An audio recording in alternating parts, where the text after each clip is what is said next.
କାହାଣୀ ଗୁରୁ ଭକ୍ତି। ଆମ ଜନ୍ମଭୂମି ଭାରତବର୍ଷ ଋଷିମୁନିଙ୍କର ଦେଶ। ଆମ ଦେଶରେ ସାଧୁ ସନ୍ଥ ତଥା ଗୁରୁକୁଳକୁ ଅଧିକ ସମ୍ମାନ ଦିଆଯାଇଥାଏ। ଏହି ଦେଶକୁ ଗୁରୁ ପରମ୍ପରାର ଦେଶ ବୋଲି କୁହାଯାଏ।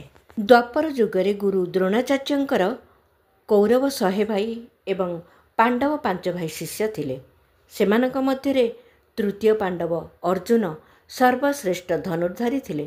କିନ୍ତୁ ଏକଲବ୍ୟ ନାମକ ଜଣେ ଶବର ପିଲା ଦ୍ରୋଣଙ୍କୁ ନିଜର ଗୁରୁ ବୋଲି ଗ୍ରହଣ କରିଥିଲେ। କୌରବମାନେ ତାଙ୍କୁ ବିରୋଧ କରିବାରୁ ସେ ଅଲଗା ଏକ ଜଙ୍ଗଲ ମଧ୍ୟରେ ନିଜ ଗୁରୁ ଦ୍ରୋଣଙ୍କର ମାଟିର ମୂର୍ତ୍ତି କରି ଓ ତାଙ୍କୁ ପୂଜା କରି ଶିକ୍ଷା ଗ୍ରହଣ କରିଥିଲେ। ଏ କଥା ଦ୍ରୋଣ ଜାଣିପାରିବାରୁ ଏକଲବ୍ୟର ଡାହାଣ ହାତର ବୁଢ଼ା ଆଙ୍ଗୁଠିକୁ ଗୁରୁ ଦକ୍ଷିଣା ରୂପେ ମାଗିଥିଲେ।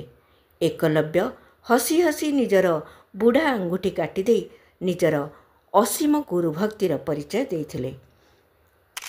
ବିଚାରକ୍ରାନ୍ତି ଦୂତ ୟୁଟ୍ୟୁବ୍ ଓଡ଼ିଆ ଚ୍ୟାନେଲକୁ ସବସ୍କ୍ରାଇବ୍ କରିବା ସହ ପରବର୍ତ୍ତୀ ଭିଡ଼ିଓ ପ୍ରାପ୍ତ କରିବା ପାଇଁ ବେଲ୍ ଆଇକନ୍ ଦବାନ୍ତୁ ଏବଂ ବିଚାରକ୍ରାନ୍ତି ଦୂତ ଓଡ଼ିଆ ଫେସବୁକ୍ ଓ ଇନଷ୍ଟାଗ୍ରାମ ସହ ଯୋଡ଼ି ହୁଅନ୍ତୁ।